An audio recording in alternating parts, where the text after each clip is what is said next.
Good afternoon, everyone. I'm very pleased to introduce our speaker for today, Strategize with Data from Concept to Implementation. Our speaker is Dr. Joe Perez, which I have known for probably close to almost 20 years. So Joe is a true professional and colleague. We are going to have some great conversation today. We're going to go over some housekeeping rules. And so strategize with data from concept to implementation. Next slide, please. I do want to take a big shout out to our sponsors. Our sponsors that when we were going to have Continuing Education Training Institute, CETI for short, we were going to have it live in Savannah, Georgia.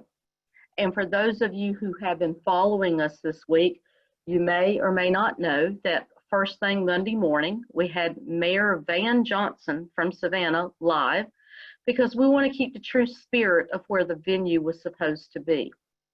We're all learning a lot during these uncertain times. We're all learning how to accomplish our goals, our work responsibilities in different ways. And we, as I said, we were going to have it live, but we kept the spirit of Savannah, and not one of the sponsors on the page that you see has declined. Everyone was prepared to be there in person, and they are now here with you virtually. So I think that's a big shout out to our sponsors, because without their support, you would not have been allowed to attend this conference free of charge. And we are trying to be very mindful of budgets, travel that's basically non-existent right now. So just take a second to see who actually supported for you to be able to come and attend this conference that we hope that you will enjoy. We have had a record outstanding attendance. Over 3,000 registrations have been made for this conference. We realize we have several sessions, so some people may be attending multiple. And if you, for any reason, if you had only signed up for this session, you still have time to sign up for the rest of them. So I just want to give a big shout out and thank you for all of our sponsors. Next slide, please. We do have a few housekeeping rules, you know, school teacher in me. This session's being recorded. Actually, it's being recorded for your convenience, whether you actually signed up and were unable to attend because of a last-minute meeting that somebody called you into, or if you're actually on here live and you want to look at it later because you're like, oh, I really like what they said about X. Let me go look at that again. So you will get links to the PDFs of the presentation and the recordings. Attendees are automatically muted when joining. Let's face it, we're all working from home. Don't need to hear the kids, don't need to hear the dogs and cats. So we're just being professional to one another. I do, however, highly encourage you, please, please, please pay attention to look at the bottom of your screen to see the Q&A box, the chat box located on the lower navigation bar, because I am the one that's going to be monitoring your questions. And at the end of this session, we're going to be asking Dr. Joe all your questions, and you'll get answers. If we run out of time, which I don't think we will also make sure that any unanswered questions will be sent out after the recording.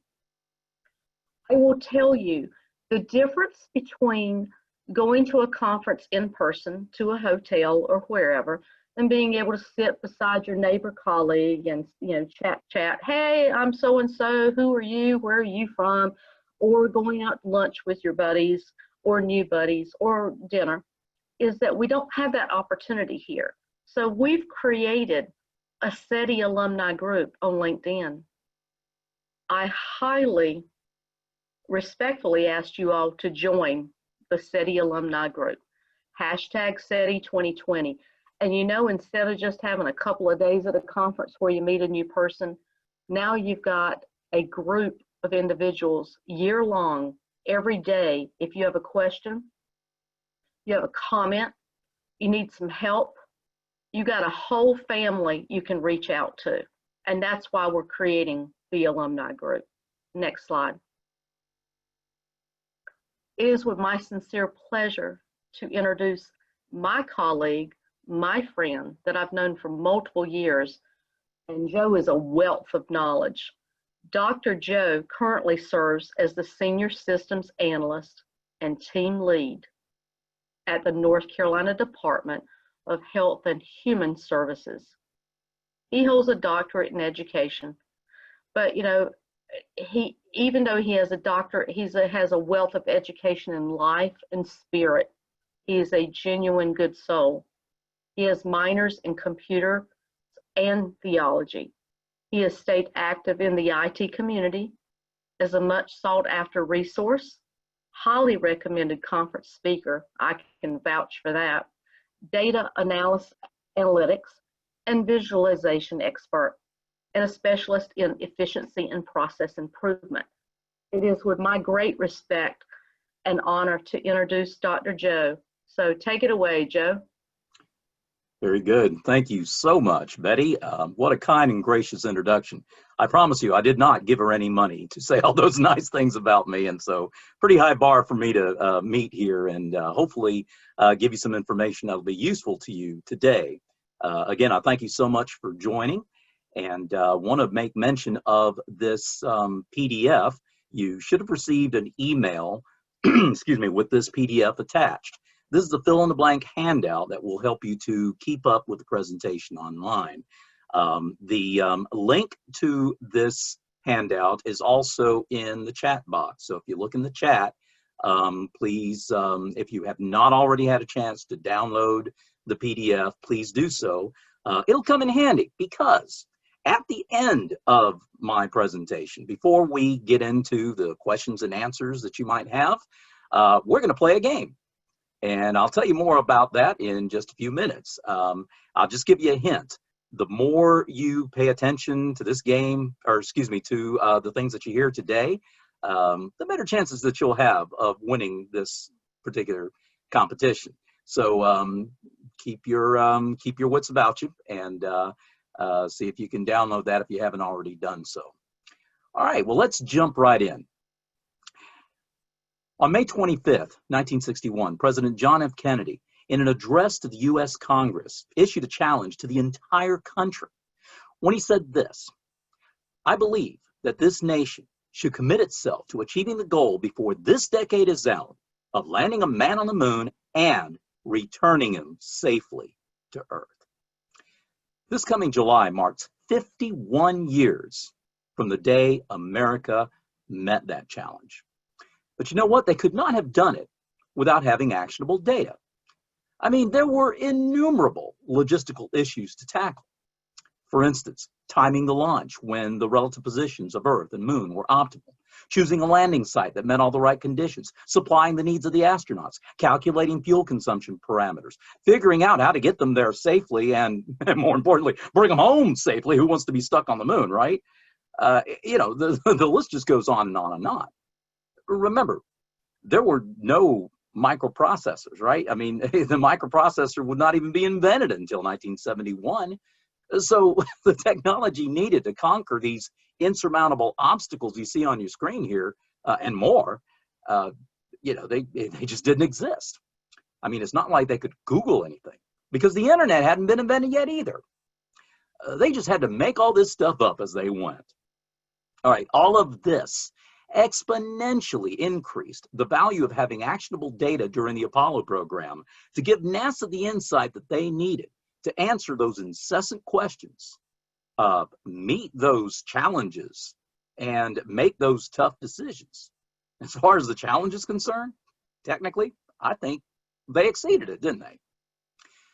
Techopedia defines actionable insight as information that can be acted upon, or information that gives enough insight into the future so that decisions that should be made become clear to the people making decisions. In other words, meaningful data that's useful for making a decision, answering a question, or solving a problem.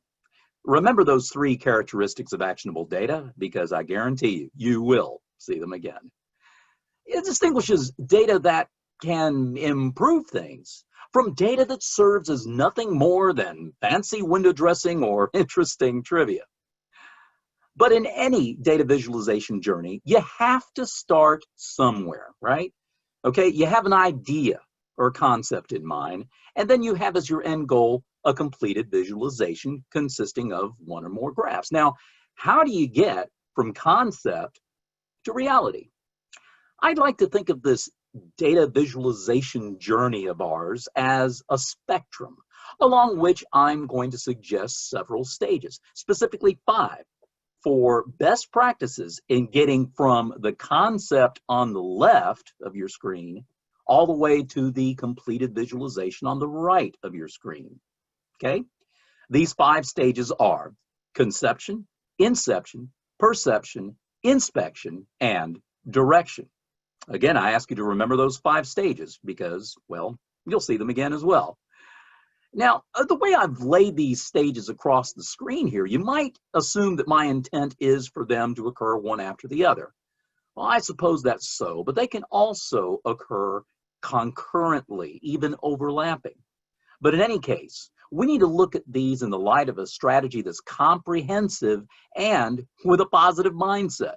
Remember, this is supposed to be an enjoyable thing to do, not a drudgery.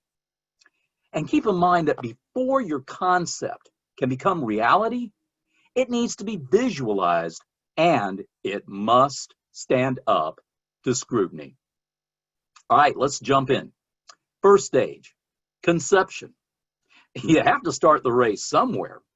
The key word I see here is articulate. Now, if you're taking notes using the PDF that was provided or that you clicked on and downloaded, whether you printed it out or if you're trying to fill it out, on your screen or whatever, you will notice that each of these 5 stages has a name, an imperative, and a key word, right? So for the first stage, the name is conception, the imperative is start the race, and the key word is articulate. Just thought I'd give you a little bit of that additional housekeeping, as it were. It'll make them easier for you to remember. Okay, in articulating the need, it's important to know your audience. Okay, you have to know that. I mean, they're the people that are going to be consuming your data, aren't they? Right? Data Visualization Senior Director Tricia Onderud recently said, your audience determines the depth of your data communication and the presentation method. Now that makes total sense to me. You've got to know your audience. I mean, you wouldn't articulate the need in front of a room full of developers in the same way that you would, say, a bunch of managers, or to your end users in the same way you would a couple of DBAs, right? You have to know your audience. You have to be able to speak to their needs, to their goals, to their language, to their method of understanding, and vary your approach accordingly. Now, it's equally important to know your data, okay?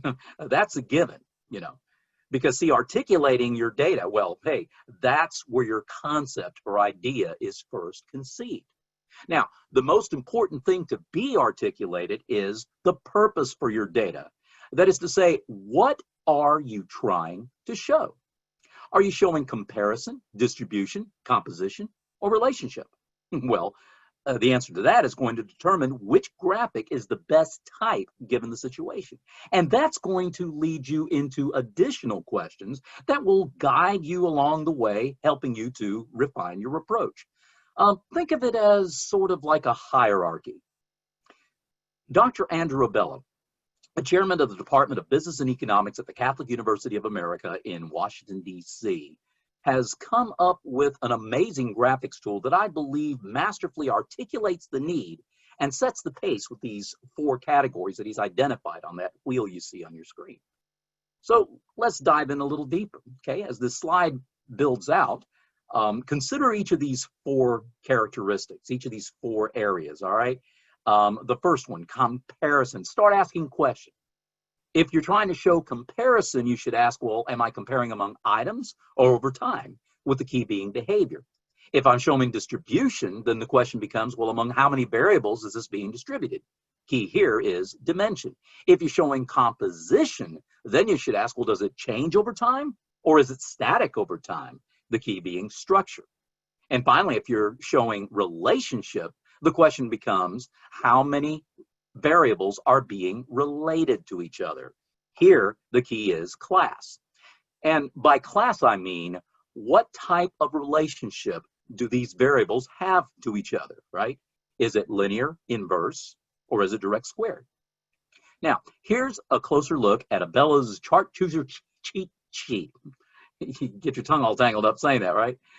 Okay, so look at the chart, all right? You see the 4 categories branching out from the center, and then you see all the questions branching out from that, and then the sub-questions, and then the particular chart types at the very end.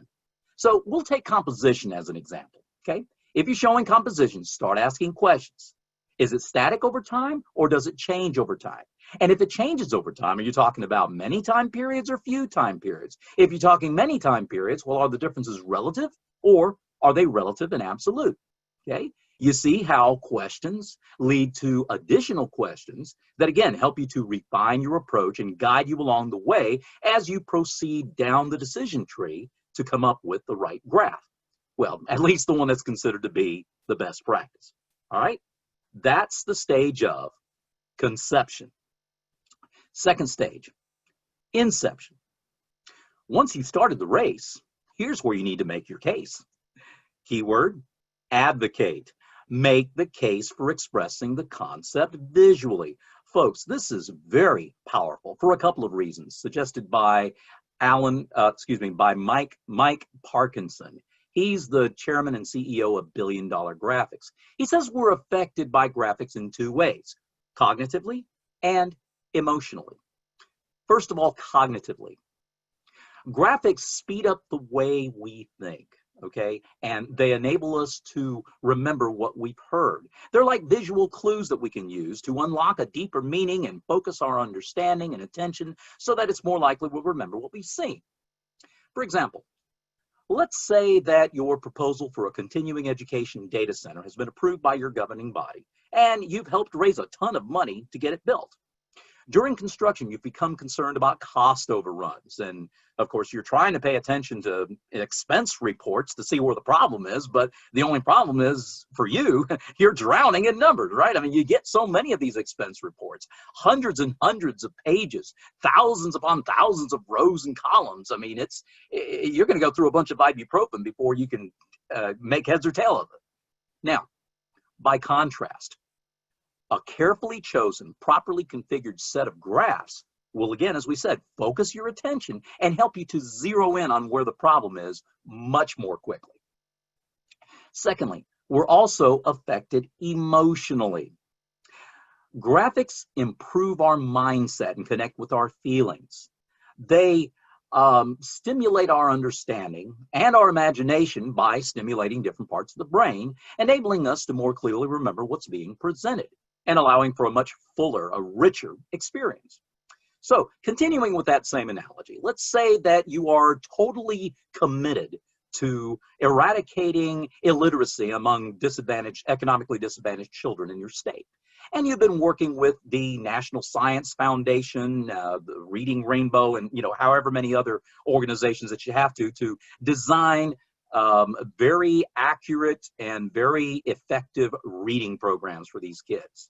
So these programs are underway, but you're still having a little bit of a difficulty gauging the true effectiveness of these new programs. And as any responsible person, of course, what are you going to do? You're going to ask for more data, right? And what do you get? More spreadsheets. Oh my goodness, rows and columns, rows and columns. I'm getting sick of rows and columns, right? But by contrast, somebody shows you just the right graph, right? And your eye catches a spike in a bar chart or something, immediately focusing your attention on that trend. Do you realize what you've just done? You have made an emotional connection with your data, something that you're very passionate about. And you immediately see what the need is and where the trends lie much more quickly. That is so much better than what a plain spreadsheet or tabular report could possibly do. So do you realize what Parkinson is saying here? We are affected by graphics cognitively and emotionally. In other words, graphics get a hold of both our brains and our hearts. Hey, what better marriage could you possibly ask for? Because anytime you can involve both the brain and the heart, man, oh man, you've got something good going. British data journalist David McCandless said in a 2010 TED Talk that sight, by far, has the highest bandwidth of any of the five senses. About 80% of the information we take in is by eye, he said. And research in the years since then has shown that figure to probably be closer to 90%. To that point, it's really important to pay attention to visual cues, all right? Have you ever seen those paragraphs with scrambled words that seem to pop up all over the place on social media from time to time, right? And you wonder, well, why in the world am I able to read this so quickly? You know, it seems like a bunch of jumbled up words. Well, let me show you this example. I want you to take a look at your screen on the left side. It's all scrambled up, but I'm going to read it to you unscrambled and see how quickly you can follow along. Okay, ready? According to research at Cambridge University, it doesn't matter what order the letters in a word are. The only important thing is that the first and last letters be at the right place. The rest can be a total mess, and you can still read it without problems. This is because the human mind does not read every letter by itself, but the word as a whole. Whew. Man, that should have given you a headache, right? Now, why can you even read this? And for that matter, how much of what I read to you is true and how much of it is just plain bunk? Well, for starters, Cambridge University never conducted such a research study. I mean, it kind of sounds like something, you know, Cambridge would do, but no, there's no record of such a study being done. Hate to burst anybody's bubble, but however, it is true that the human brain processes words as a whole rather than letter by letter, okay? But here's a caveat. See, you need contextual inference, right? The words need to be rather small and arranged in such a way that we can use our experience so that the brain can fill in the gaps. We're pretty good at that. And it also helps when the basic order of the letters is preserved, the sounds anyway. For example, you would find it much easier to figure out that or guess that TOATL stands for total, TOTAL, than you'd be able to do if it were spelled TOTALOT, right? See what I mean? And then lastly, it's easier for you to predict what's coming up next because, see, the human brain from previous experience is best at filling in the context from incomplete information when it can anticipate what's coming up. That's how it works. You know, they coined a term for this. They're serious, they did. It's called typoglycemia. I'm not kidding you. Google it sometime when you get a chance. Typoglycemia. All right. You know, this principle also applies to data visualizations. Okay, think about it. Just as words are perceived as pieces of a message, so also images are perceived as parts of a story. That's why we call this visualizations, right? That's why we call this data storytelling, okay? So, you know, McCandless really hit the nail on the head, and we'll hear more from him near the end of this presentation. Okay, so a couple of research professors, European research professors, Emery Soyer and Robin Hogarth, teamed up on a study in which 3 groups of economists were asked a single question about the same data set. Now, the results of their experiment seem to support McCandless's TED Talk claim, okay?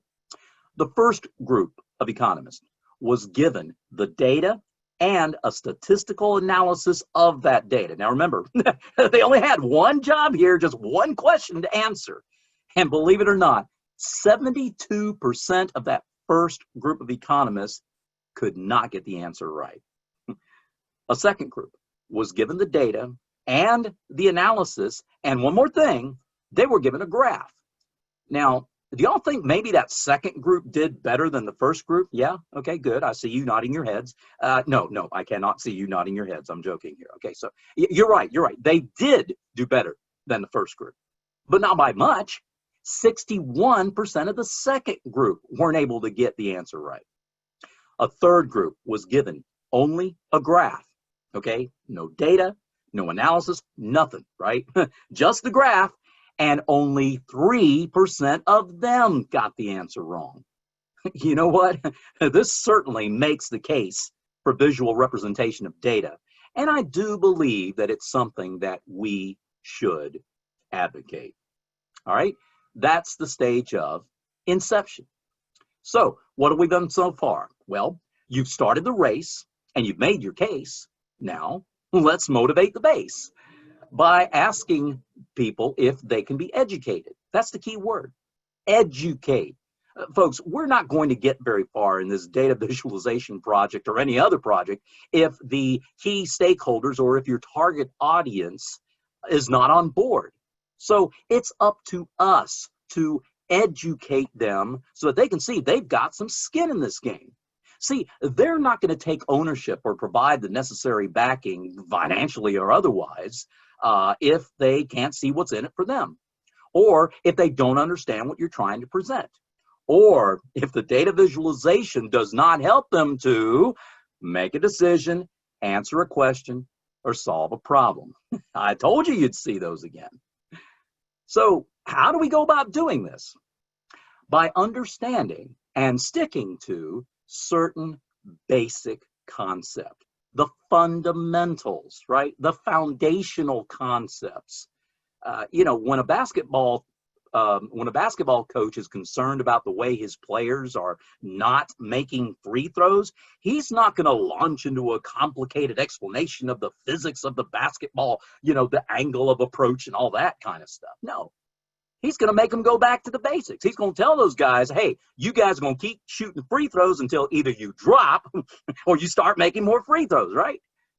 Basic principles. That's what I'm talking about here. For instance, have you ever heard anybody say, he's all talk and no action?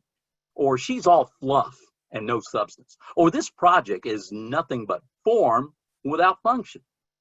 That begs the question for the fundamentals here. Does form follow function? You know what? I'd have to say yes. Of course, that leads us to another question. Well, what do we mean by form and function? Well, function is what you're going to do with the data, whereas form is how to express functional outcomes in the best possible way. So here are some of these fundamentals, these basic principles, these best practices, pitfalls to avoid and how to avoid them. These are things that will help you to ensure that function is given the right priority over form. It's the age-old argument. Is it pretty or is it right? Does it look good or does it work? And that's the thing we're going to answer today. All right, let's start off with pie charts. Oh boy. Either you love them or you hate them, right? I mean, there's typically no middle ground with these guys, Granted, pie charts are great if they're used for the purpose that they were intended to be used. And we'll talk a little bit more about that in just a couple minutes here. But, some people think they're the best thing since sliced bread, while others say they're the spawn of the devil himself, regardless of how you might feel about pie charts, love them or hate them or whatever. Suppose your mom baked you a pie when you were a child and said you could eat it all. Maybe not all of it at one time, so she cuts it into 4 slices. Now, how many of those 4 slices, would you have to eat in order to have consumed the entire pie? If I were asking this on a live audience, I would hope you guys would say, ooh, I know, it's 4. If you said 4, you are correct. Duh. Forgive me, I'm not trying to insult anyone's intelligence here. I'm simply trying to make the point that pie charts are supposed to show the parts of a whole. I mean, everybody ought to know that. You'd think. Not everybody gets it. Show you what I mean. Take a look at the pie chart in this fuzzy screenshot from a TV newscast. I see a couple of problems with this thing right off the bat. I mean, first of all, look at the numbers. If you add them up, you get 193. Man, how can you have 193% of a single pie? I mean, that's almost like two pies, right? Secondly, check out each of the slices here. Look at the size of the slice. Now, 70 is bigger than 60, isn't it? Yeah. Well, then how come that 60 slice is bigger than the 70 slice? Okay. In reality, the survey questions that were used to put this news report together allowed for multiple responses. In other words, people answering the questions were allowed to indicate support for more than one candidate. Aha, bingo, light bulb moment here, right? Now you see why the numbers add up to greater than 100. In and of itself, that's not necessarily a problem. Here, the problem is that is not how you do things in a pie chart, you know? Therefore, I would definitely have to conclude that this pie chart is just a little bit misleading. And perhaps in this particular case, a bar graph would have expressed the concept more accurately, don't you think? Yeah? Maybe something like this. Check it out. It's the same data, but presented in a way that is not misleading. Now, if it were theoretically possible to create a pie chart where the numbers could add up to something greater than 100, it would have to look something like this. No way on this planet or any other planet you might visit. No way you're going to get Excel to come up with something like that. Not going to happen. All right, so what about line graphs and bar charts? Good question. The y-axis, the vertical, needs to have a consistent scale. Take a look at this sample line chart showing how the people aged 25 and older make up and what percentage of total college enrollment that they make up, and how that trend has changed over time. Now, upon first glance, the chart on the left, you might assume that there's a huge spike between 1973 and 1974. You see that? But look more closely at the odd way in which the vertical axis is scaled. See that? I'm circling it for you. From 28 to 33%, thus making the change between those 2 years appear to be more drastic than it really is. You know what? I'd have to call this chart misleading. By contrast, take a look at the chart on the right, okay? Now, can you see the difference? And I'm not talking about the fact that it's a bar graph instead of a line chart, right? No, that's not the difference I'm talking about. It's the same data, but with the y-axis scaled to start from 0. You can see perhaps a more realistic depiction of this enrollment trend over that same 5-year period of time. Therefore, I would call this second chart not misleading. Now, you notice I didn't call it corrected necessarily. You see, many companies, individuals, entities, organizations, institutions, whatever you want to call the entity, you know, they're going to display their data in whatever way they want. Many times without any care or concern for statistical accuracy. You know, they just want to make it look good, all right? In fact, in some cases, specific misrepresentation of the data can occur for selfish reasons. For that saying, you know, I want to make it look good. We got to make it say when the boss wants it to say. The boss has a certain idea of what the data is supposed to come out like, so therefore we're going to manipulate the data to make it say what we want it to say, instead of letting the data speak for itself. Ladies and gentlemen, I would hope that, you know, we ought to hold ourselves to a higher standard of accuracy and integrity. Now, that being said, I'm not necessarily advocating that we must always force the y-axis scale to start from 0 in every single case, every single time. I mean, let's face it, sometimes you're going to be faced with a situation where you have a bunch of observations, a large number of different observations in your, in your data set, and say the numbers are really, really close together. Well, the only way you can see the difference between them when expressed graphically is to zoom in on that scale. No way around that. Okay, that's fine. What I am suggesting, though, is whatever you do, be consistent across the board and try your best to avoid making changes over time appear to be more drastic than they really are. So, not only should the vertical axis be scaled consistently, but it should also be labeled properly. Check out this chart. Now, if we were in a live audience, I might ask you to tell me, who can tell me what's missing from the chart?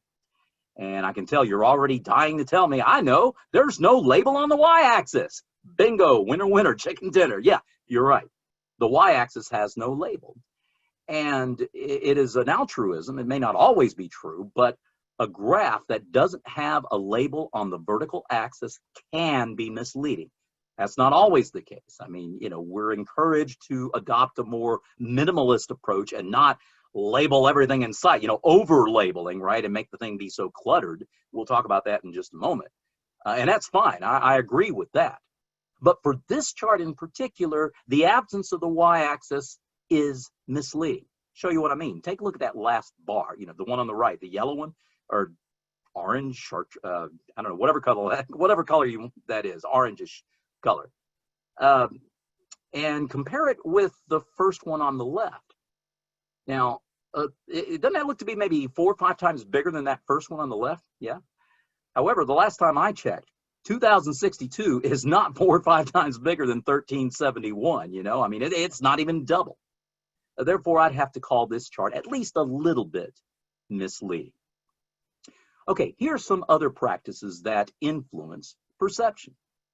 If you are plotting chronological items, use the horizontal axis with the past on the left, dates and so forth in the present towards the middle, and progressing towards the future from left to right using the x-axis.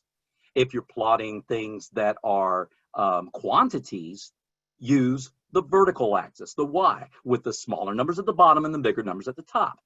Why are you telling us this, Joe? I mean, this seems to be pretty obvious. Well, I have seen a trend, not too much of a trend, but in recent years, at least a little bit of a trend, where some folks are starting to reverse this practice, getting all upside down, you know, trying to get all fancy schmancy. That's a technical term that you just learned today at CETI 2020. Fancy schmancy. No, you know, they have the big numbers at the bottom and the little numbers at the top. It's all upside down. I mean, I'll admit, it kind of looks cool, but it's still confusing. And then be consistent with your use of colors, remembering that there are certain universal constants. For instance, everybody knows that red means stop, danger, decline, whereas green means go, safety, growth. Now, granted, we're encouraged to adopt a more muted palette these days, you know, for the sake of what's that called? Assistive technology, right? For the sake of accessibility. That's the word I was looking for. But still, the general principle is going to apply. Okay, Spencer Sobczak tells us that contrasting colors differentiate among groups, whereas different shades of the same color can indicate the relative strength or weakness of a value. And then keep shaped graphical elements proportional to each other. Master statistician and Yale professor Edward Tufte, the guy's a genius, he advocated not exceeding what he used to call the lie factor. Essentially, it says this, that shaped graphical elements as expressed on the surface of your graph, the numerical equivalents should be proportional to the size of the graphics that they represent, or the numbers that they represent. Okay, expressed mathematically, you'll often see it like this. The size of the effect shown in the graphic divided by the size of the effect shown in the data should never be greater than 1. Some would say it should always be equal to 1. Yeah. Let me illustrate. Suppose that you wanted to, and I'm going to stop sharing for just one moment so that you can see, me in full screen. Suppose that you were trying to create a graph that would show the number of tech support calls received or generated month by month in that continuing ed data center that you built, the one that you built in the other example we talked about. And you know, you're a pretty creative person, so you decide you're going to make the icons that represent the number of calls look like little wrenches, something like this. Okay, right? Now, suppose that in the first month, and you're going to track this over time, the first month in your observation period, there were 10 support calls generated. So you make your first wrench this big. Okay, you with me? All right. Now, suppose the following month there were 40 such tech support calls generated. How much bigger should the second wrench be than the first wrench? And if we were taking a poll, I would hope that you would say, oh, I know, 4 times bigger. Exactly. So you'd make your wrench look like this. Everybody with me? You agree, right? 4 times bigger. We're on the same page. Everybody's nodding their heads. Okay, good. I can see you. No, I can't see you nod your heads. All right, seriously, let's suppose that you are angry about these tech support calls and you cannot believe that you're generating that much tech support. I mean, my people should know everything. Our computer should not break down. And you're so mad that you decide you're going to make the wrench for the second month look like this. Ladies and gentlemen, you have just exceeded the lie factor. You get the point, all right? So keep within the lie factor. Let me share with you a real example. And let me get my sharing back up. Here we go. I'll show you an example from real life, okay? In one of their iterative product releases several years ago, Apple was touting how their new iPad model had much greater battery capacity over its predecessor. And, you know, rightfully so. I mean, a 17% increase in battery capacity is pretty significant. I mean, especially if you've ever gone to a conference, you got your iPad with you and, you know, there's 300 people in the room and there's not but 4 power outlets, you know, right? And you're running low on juice. What's up with that? That's one advantage of a virtual conference. At least you don't have to fight over the few electrical outlets, you know. But if ever you do, okay, that extra juice comes in handy, doesn't it? So it's right for them to be excited about how great the new iPad, at least with respect to battery capacity. But look at this graph, though. The battery icon on the right representing the capacity of the new iPad model, that thing's like 3 or 4 times bigger than the one on the left representing the predecessor. Certainly way, way more than 17%. And folks, as much as I like my iPad, that, my friends, is a misleading graph. And then here's another one. Avoid chart junk at all costs. I love that, chart junk. Can you believe this? That term, chart junk, was coined by none other than the great Edward Tufte. Yeah, the same guy that talked about the lie factor we were just talking about, you know. And in chart junk, what does he call that? Basically, he considers anything that's in a chart that doesn't represent data or a scale or a label. Not only is it unnecessary, he considers it downright harmful, okay? Let me show you this example. You'll love this example from Bob's Beach Emporium. Holy snap. That thing looks like, I don't know, more like a nightmare emporium, right? Hey, there is way, way too much going on here, you know? I mean, he's got several different font types and sizes and directions and orientations and things, and overuse of graphics and 3-dimensional elements. You know, it's really distracting. He's got a choice of color here that has nothing to do with what's being depicted. And that is plotting the temperature, or excuse me, the number of beach balls sold each day against the ambient temperature for that particular day. And fourthly, you know, he's got a really cluttered background. See the shading and the lines and everything else. So, yeah, you might say if Bob is trying to communicate some kind of message to his customers, boy, oh boy, he's going to have to do a better job. I'm glad you said that, because Bob, being the smart guy that he is, he listened to you. Look at how he improved things in the second example, before and after. Oh, man, this is so much better, right? Here he's got a font, just one single font style, right? A sans serif font. Again, it's different sizes, but at least the sizes are consistent, the direction, the orientation, and so forth. He's gotten rid of all those three-dimensional effects that were so distracting in the previous example.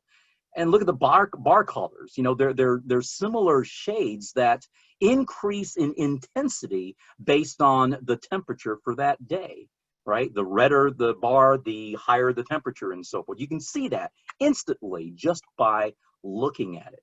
And finally, of course, there's no clutter in this chart. You know, it's free of clutter. It's not boxed in. There's no unnecessary background shading and lines and so forth. And you remember the thing that he was trying to do with all those beach balls that he had plastered all over the place in the first example? Look, he achieves the same thing in the second example by one single faded beach ball, like a watermark in the background. He's still communicating the same message, but doing so in a much more aesthetically pleasing manner. You know, probably even more accurate, right? Because the more quickly you can tell what's being communicated, the better the graphic. All right, finally, always use the right tool for the right job. I mean, you wouldn't use a chainsaw to carve a turkey, would you? How about a sledgehammer to crack a walnut? Of course not. Yeah, you're not going to do that. All right, look, the same principle holds true with data visualizations. Okay, pie charts, for example. Pie charts are great. Again, as I said earlier, they're only good if they're used in the purpose for which they're intended to be used. They're great. Well, unless you're one of those that thinks that they're the spawn of the devil himself. But no, we got to admit, if you use them the way they're supposed to be used, they communicate the message they're supposed to communicate. However, two pie charts side by side, not so much, okay? Now, in all fairness, there's nothing deceptive going on here, okay? These two pie charts are totally accurate, all right? Just to break it down a little bit, what's happening here with these charts? Well, each of these charts is showing how these 5 countries compare among themselves and to what extent they contribute to the whole. The two pie charts together show how that overall makeup, the ranking, the trend, or whatever the distribution has changed over time. You know, the first time period on the left compared to the second time period on the right. So what's the problem? I mean, they're accurate, aren't they? Yeah, but here's the problem. See, the human eye, together with the human brain, simply does not have the spatial acuity to perceive minute variances across multiple dimensions all at the same time. Huh? What did he say? Okay, to put it in simpler terms for those who would use a chainsaw to carve a turkey, it's too hard for us to see the differences in these slices when they're side by side like that. Precisely. That's exactly right. So while the pies themselves are accurate, they're not actionable. You know why? Because they don't help you to make a decision, answer a question, or solve a problem. Okay? I told you you'd see those again. And why is that? Because you can't tell just by looking at it. Did you hear what I just said? Isn't that the whole point of a visual? You can't even spell visualization without spelling visual. Hey, you have to be able to tell just by looking at it, all right? If you can't tell by looking at it, then it's not actionable. If somebody has to explain it to you, it's not actionable. If you can't figure out what's going on, it's just plain flat out not actionable, okay? People tell me I get really worked up about this sort of thing, yeah. So what are we going to do here? Well, I got a solution. What if we were to express the data in these pie charts with two side-by-side bar graphs? Don't you think that'd be a better idea? Yeah, okay, good. I see your head's nodding again. No, I don't, okay. Yeah, that's a great idea. Boom, look at there. In an instant, you can tell precisely what it was that they were trying to show. That the order of the countries, that is the ranking from 1 to 5, was completely reversed in the second time period. Don't you see how easy that is? Why, that's as easy as pie. Okay, that I think is another advantage to us not being in a live conference, because I am sure that somebody would have thrown a tomato at me for that joke. All right, So using the right tool for the right job, very important. So earlier, we answered the question, does form follow function, with a yes. Now I think an appropriate question is, does conclusion follow assumption? You know, I'd have to say no, at least not always. And that's simply because people just don't always see things the same way. How do I mean that? Well, let's take a look at some examples, okay? This couple of guys here on the left side, you know, the first guy on the left, he's going to insist that there are 8 bars on the ground in front of him, while the guy on the right is equally adamant to say, no, there's only 7. Who's right? Well, they're both right. Right? It's a difference of perception, excuse me. Okay, look at the second group. You know, the first guy on the right, he's going to insist that the number on the floor in front of him is a 6, whereas the guy on the right is equally adamant and say, no, it's a 9. Again, I ask you, which one's right? I hope you say both, right? It's all a matter of perception. Now, here's a classic. If we were in person, I might ask you to tell me, what do you see when you look at this picture? Well, some of you might say, well, that's a young lady. Others will look at it and say, it's an old lady. What? Yeah, I see a young lady. Look closely. The young lady is facing away from the camera. On the right, you see her eyelash and her little nose, her ear off to the left. Down underneath, you see her chin, her jawline, and she's wearing a black necklace, facing away from the camera. However, I see an old lady too. The old lady is facing towards the camera. Look again, a different way. And you'll see what was the little nose is now a bump on the old lady's big nose. And what was the young lady's ear is actually the old lady's eye. And where you might have seen a necklace, you now see the old lady's mouth and her chin, pointy chin jutting off to the left. So, you know, some say old lady, some say young lady. Again, I ask, who's right? And again, you'd say both. It's a matter of perception. Perception. I don't know why I'm having a hard time with that word today. My apologies. Perception. Now, let me ask you this. How would you describe an elephant to somebody who's never seen one? Can you imagine walking into a room and blindfolded, right? And you're trying to feel what you're looking at. And you're going to come out of there and say, oh, it's a spear, it's a fan, it's a wall, it's a rope, it's a tree, it's a snake, right?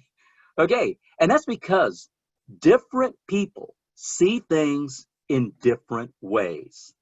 And in making data actionable, in effective data storytelling, we must capitalize on that. All right, so what have we learned so far? Well, up to this point, you've started the race, you've made your case, you've motivated the base. Now, give it some space by asking the question, does it stand up to scrutiny? This is inspection, the 4th stage of the spectrum. And the key word here is investigate. Hey folks, being totally transparent is going to help you guard against the the pitfalls of bias and unethical use of your data upon inspection. And when you've done your due diligence, you're not going to cringe when you get these questions. You know the questions I'm talking about, right? Your favorite questions. Did you ensure data quality? Where did you get your data? How do you know it's right? Right? They won't intimidate you. You're not going to be bothered by them. And now, here's a trend that seems a little bit counterintuitive. The more complex your data model is, the less likely your people will be to embrace it. You'll see that one again too. Now, how do you mean? Well, let me tell you what I mean here. To that point, suppose you were going to buy a blender for your grandmother, and the only 2 choices you had are the ones shown on the screen. Which one do you think would be the better choice, right? Enough said. Regarding transparency, in a 2017 blog post, a man named Matt Rainey, he's the founder and director at a European talent search firm. They specialize in big data, all right? He advocated the importance of transparency in data, and he suggests that there are 3 aspects to that transparency. First of all, it starts with a story. Again, that makes perfect sense to me, right? I mean, isn't that the whole point of a visualization, right?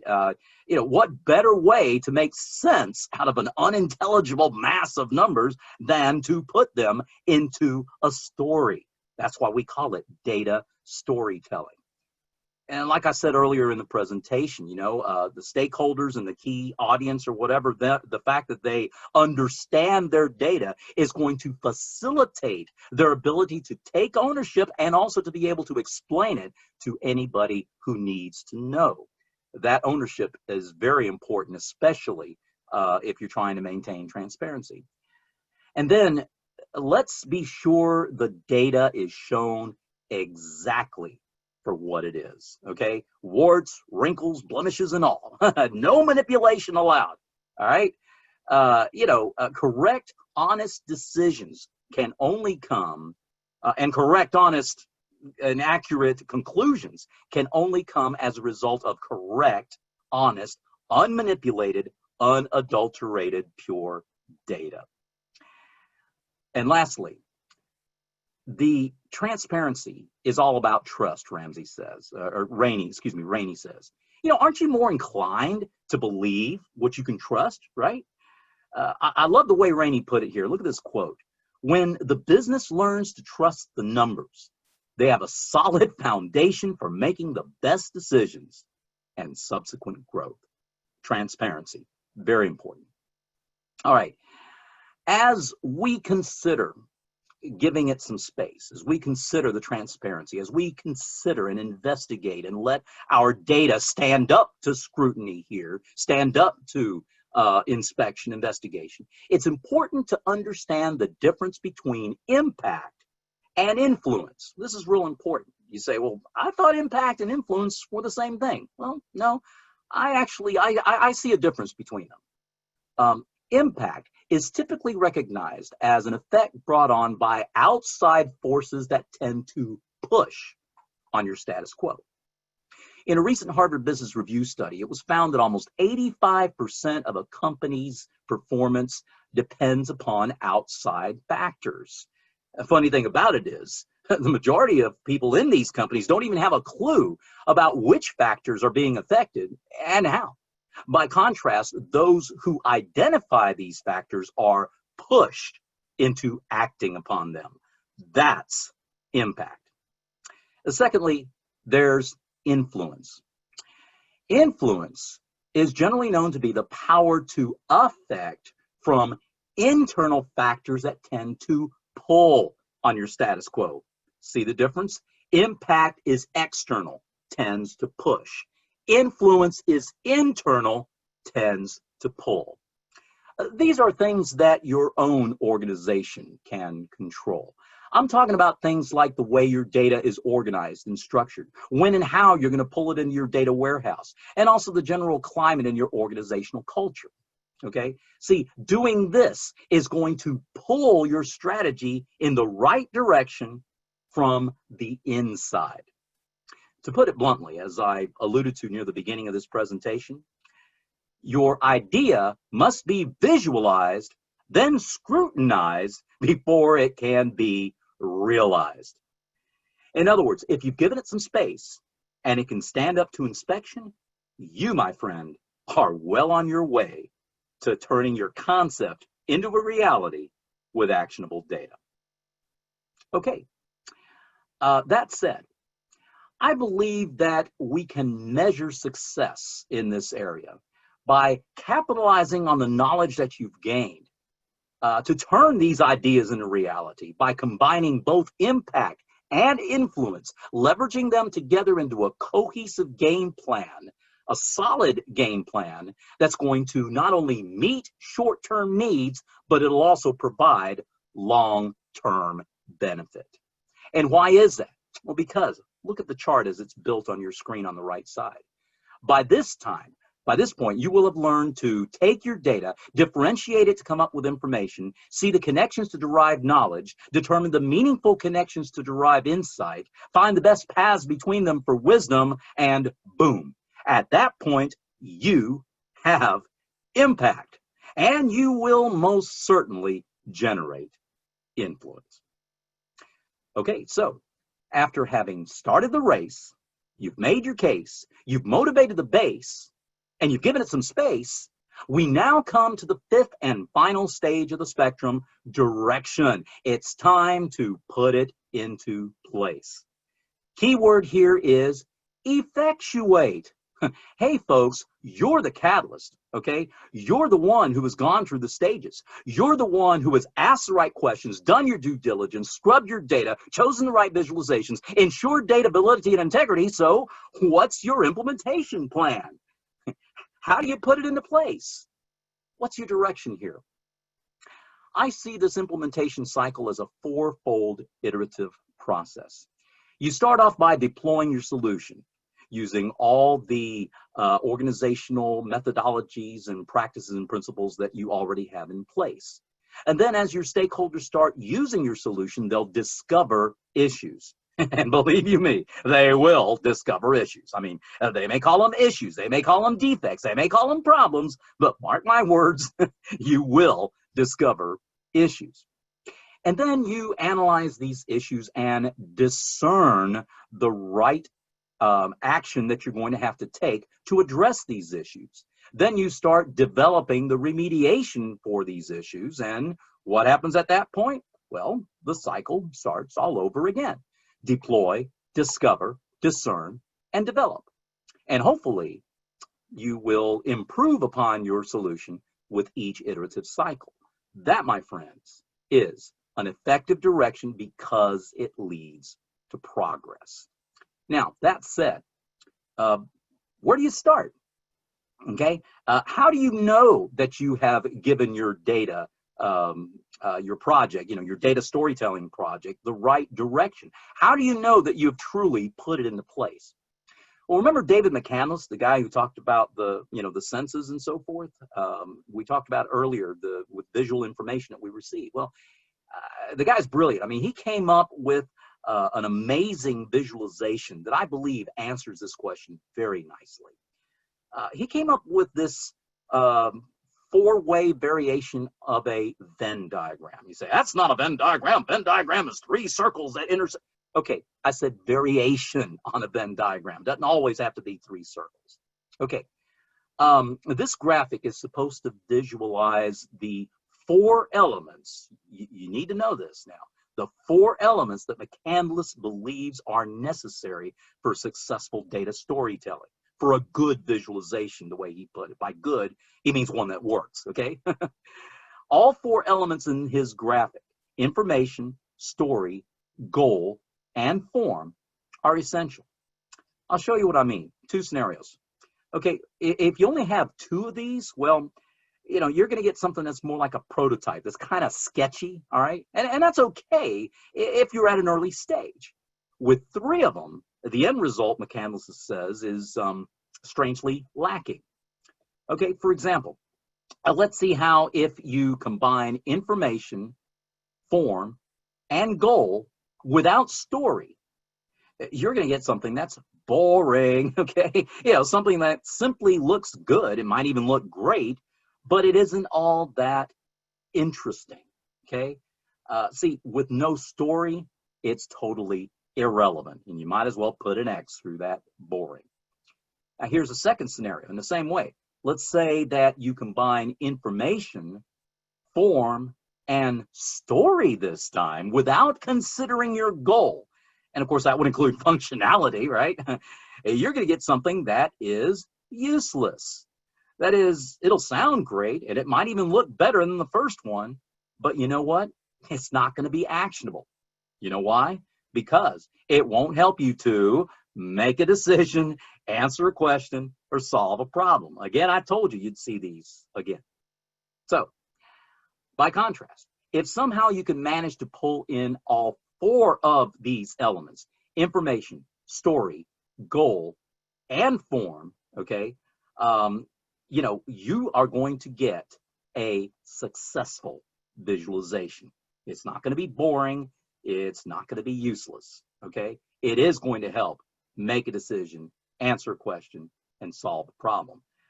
You will have been able to leverage the art of journalism with the art of design, coming up with something that's full of integrity, interest, and beauty and function, you know, all at the same time. Hey, it doesn't get much better than that. Here's the completed product. You can get more information at the web address shown in the bottom left, and you'll have a PDF of this too if you didn't get that URL. All right, so in conclusion, you ask, can I truly turn my ideas into reality? You bet your boots you can, all right? By taking your project, moving it along these 5 stages of the spectrum, ensure that you stick to best practices. American mathematician John Tukey once said, the greatest value of a picture is when it forces us to notice what we never expected to see. What value do you see in your data? And what ideas do you get when you look at your data? Stimulate those ideas by remembering these best practices, all right?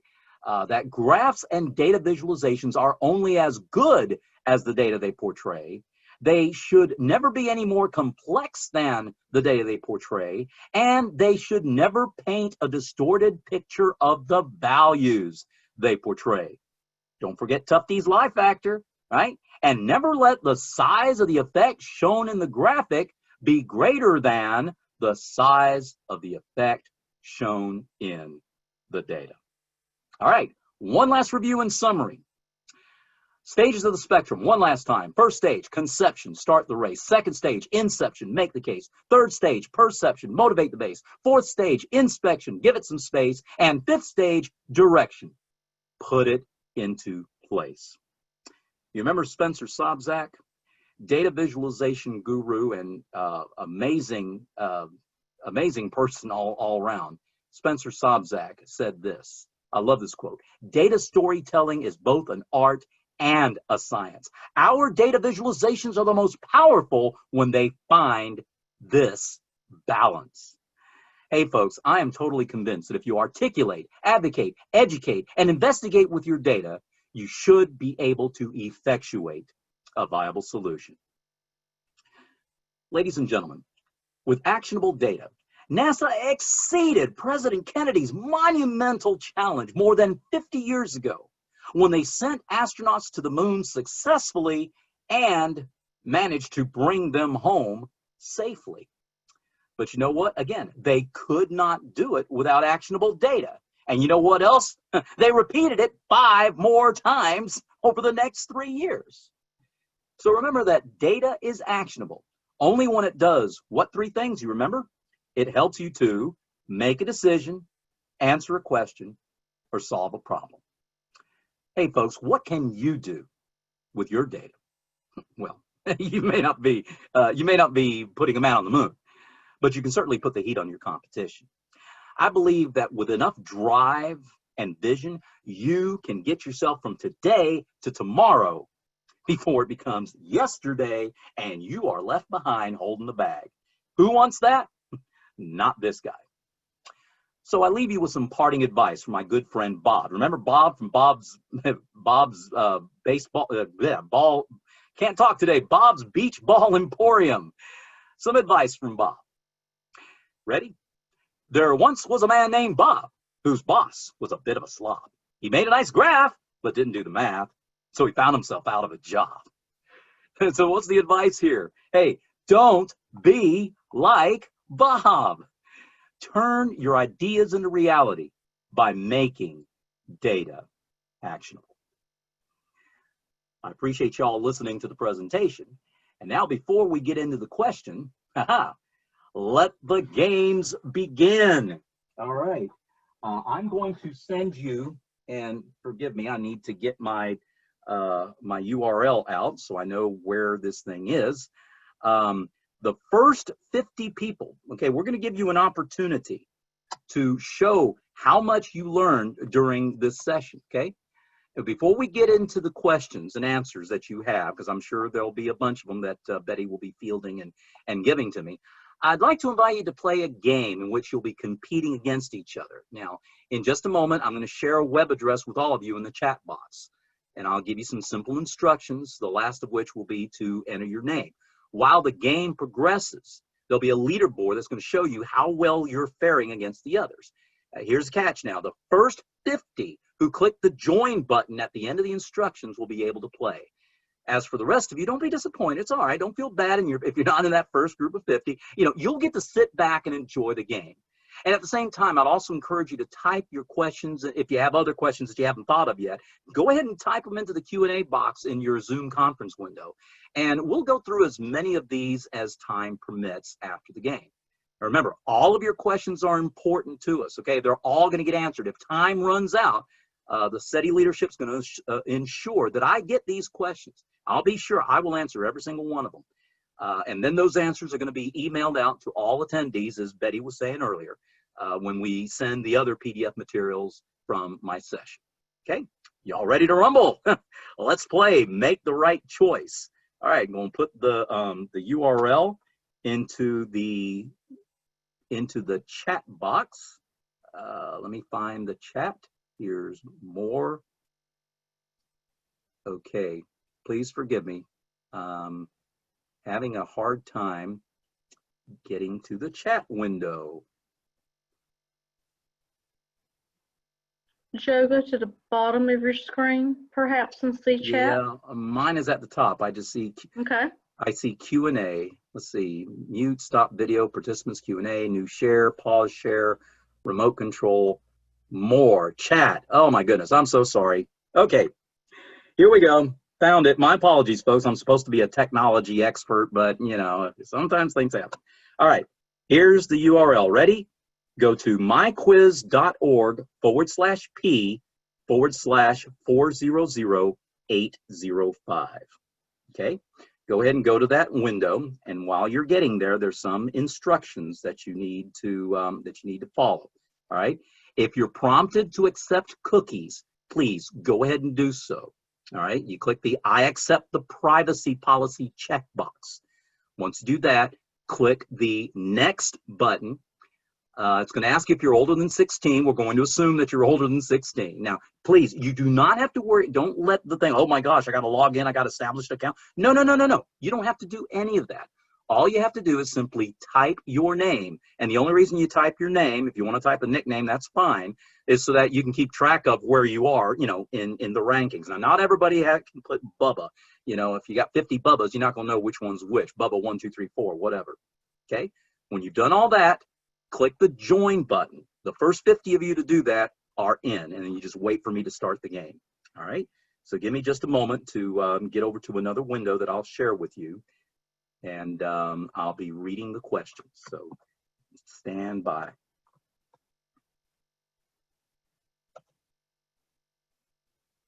Let me close this window. All right, make sure. Okay, yes, it's myquiz.org/p/4000805. All right, here we go. I'm going to start the game. So you'll have a question and there'll be several answers. Everything will come from what you have seen in the presentation or in the PDF if you were filling it out or if you were listening. I hope you were. I'm sure you were. Okay. Select the answer and click on the answer button. Now, here's a catch that some people don't get. Once you've clicked your answer, you cannot change your answer. All right.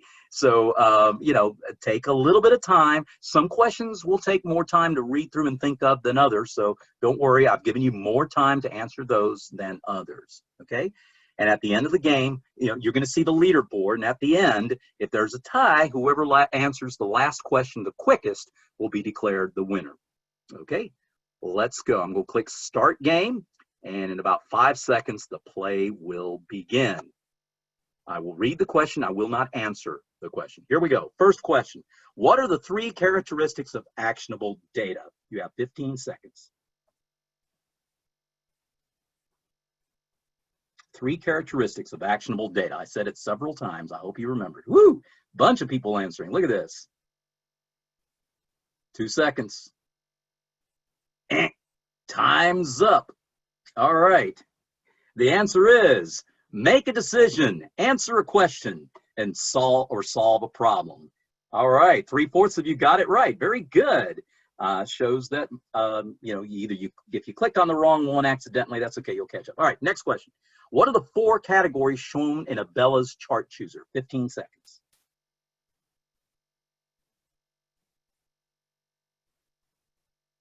Eight seconds. 4 categories.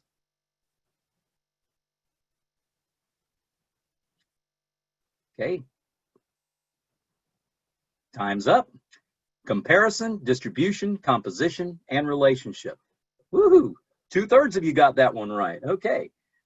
All right, very good. Yeah, I know the picture is a little bit too blurry for me to see the real one. All right, next question. According to David McCandless, what are the 4 necessary elements to a successful visualization? This one should be pretty easy. I hope you get it. You have 8 seconds. The competition is thickening. People are going through. Are they answering? Are they able to get it? Oh, a bunch of people are answering at the last second. All right, time's up.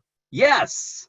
Information, story, goal, and form. I'm glad nobody put earth, air, fire, and water. All right, 3 out of 5 got that one right. Very good. Whoa, we have a 5-way tie for the top. All right, next question. What was the imperative for the inception stage of the spectrum? 15 seconds. The inception stage, the imperative. Give you a hint, it ends in ace. 3 seconds.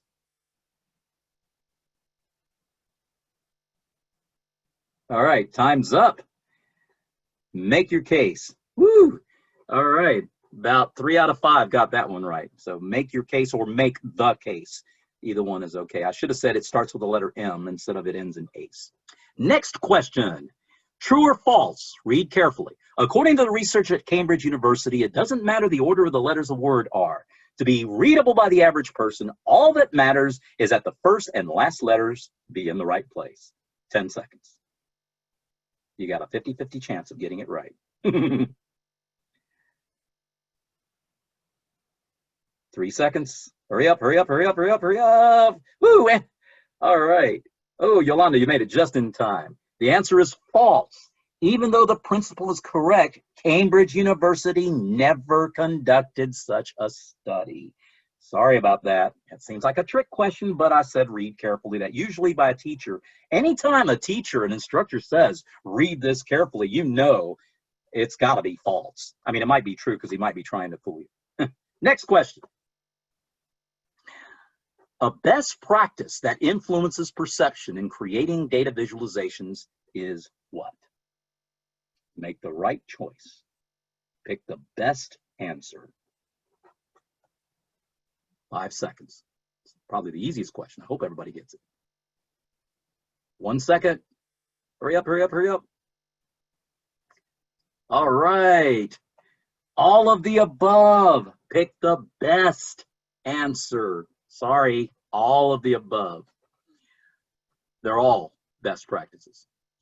All right, next question. Mike Parkinson says graphics affect us in what 2 ways? Oops. I'll be quiet. You'll know in about 5 seconds why I said that.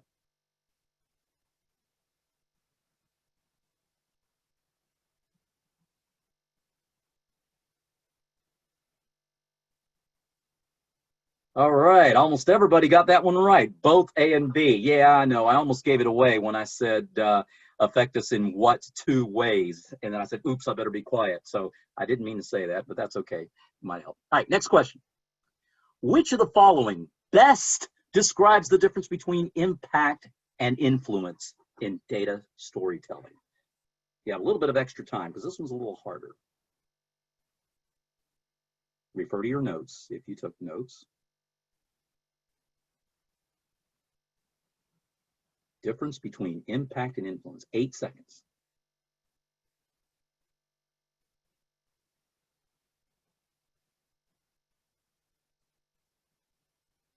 Hurry, hurry. Time's up. All right. Impact is external, tends to push. Influence is internal, tends to pull. That's the right answer.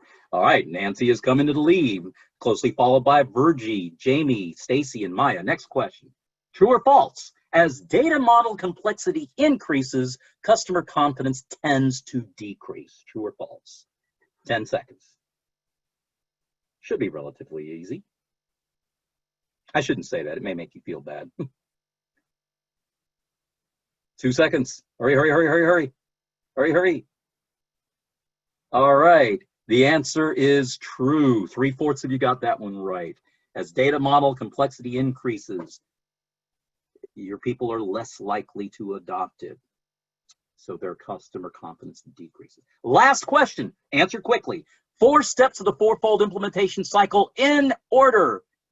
The one that answers quickly may take over the lead. 18 seconds. First one starts with a D. Of course, they all start with a D. I'll be quiet. Now, answering quickly doesn't mean you win. If you answered first and you get it wrong, then somebody else could take over the lead. All right. Hurry up. 2 seconds. Time's up. The answer is deploy, discover, discern, and develop. All right. Let's take a look. This game, oh, you'll love this, y'all. This game had 1,000 possible points. Nancy has won. She made a perfect score. She's in the lead and won the game with 1,000 points, followed closely by Maya with 825, Brandy with 800, and a two-way tie for 4th place, Stacy and Virgie. Wow. Thank y'all so very much for playing this game. Great way to help you remember what you've learned in my session. All right, and here we go. There's the leaderboard as you see. So well done, you guys. The top 10 are shown on the board. I really appreciate you taking the time to play this game with me. I will stop sharing my screen, and Betty, take it away. I'll give it to you to see what questions have come in and see how I might be able to answer those questions. Absolutely, Dr. Joe. You have had a very energizing and enthusiastic presentation. And I'm going to say on behalf of everyone, I think we've all enjoyed it. And I'm looking at the comments coming in. Congrats, congrats, excellent presentation. So much, excellent. This was a great presentation, learned a lot. Thank you, Dr. Joe, great session, learned lots. And, you know, a lot of times when we have a great presenter like you are, Joe, you don't have a whole lot of questions because you gave a whole lot of answers up front. but we do have a couple of questions, and I will right. After I ask these, I'll see if there's any more because I am monitoring back and forth. One question in right. the Bob Beach Ball example, why were his temperatures out of order? Shouldn't they increase or decrease and not jump all over the place? I'm going to leave that one to you. Yeah, that's a great question. That's a great question. So, you know, there's differing, that first graph, that was kind of deliberate to show just how wacky, you know, how wacky it was what he was doing to make it look even the worst possible scenario. You know, there's something to be said about the order, okay? If your main goal is to show progression over time, then I would put them in the order of the days, regardless of, you know, whether the temperature has gone up or gone down for that particular day. And of course, keep in mind that there were 2 separate, you know, it was like a multivariate chart here, right? We're tracking not only the temperature each day, but also tracking the number of beach balls sold. So if you recall, the height of the graphic, okay, the height of the bar represented the number of beach balls sold, while the color of the bar represented the temperature for that particular day, increasing in intensity, you know, from the lighter shade to the darker shade from orange to red, or yellow to orange to red, okay? You know, sometimes if your goal is like, say I had a bar graph that was showing a bunch of different enrollment figures for or admissions figures from students coming from different states of the union that are applying to University XYZ, and I wanted to show the ranking of the states and how they compared to each other, I would order them from greatest to lowest in the order of the number of applicants in the state, so that the bar is going to look like this, right? With the the biggest one up at the top, it'll look like that. Okay. In this case, that first example, nobody knows what in the heck his goal was, because he was all over the place, right? He wasn't following any of the best practices.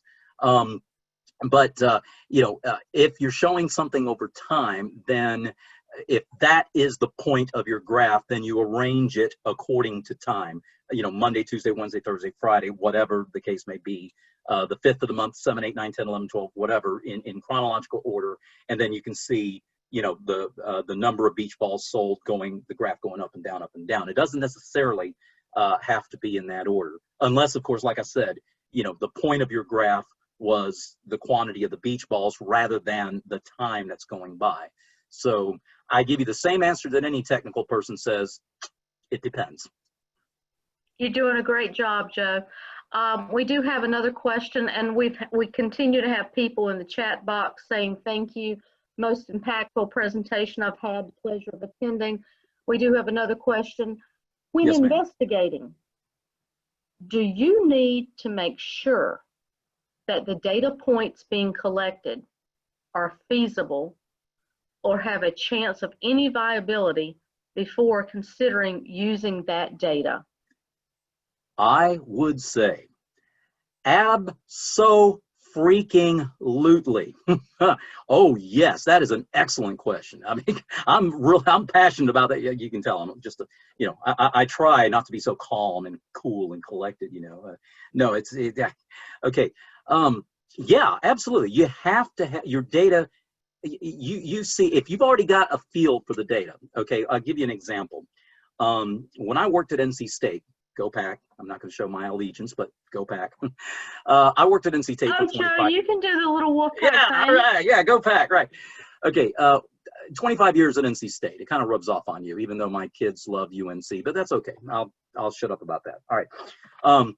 One of the reports that my section was putting together was tracking the graduation admission rates and graduation rates among students that were in different programs, and we knew that there was this one program in particular that was experiencing explosive, phenomenal growth in both the number of people being admitted to the program, the number of people actually enrolling, and how quickly they were able to finish the program.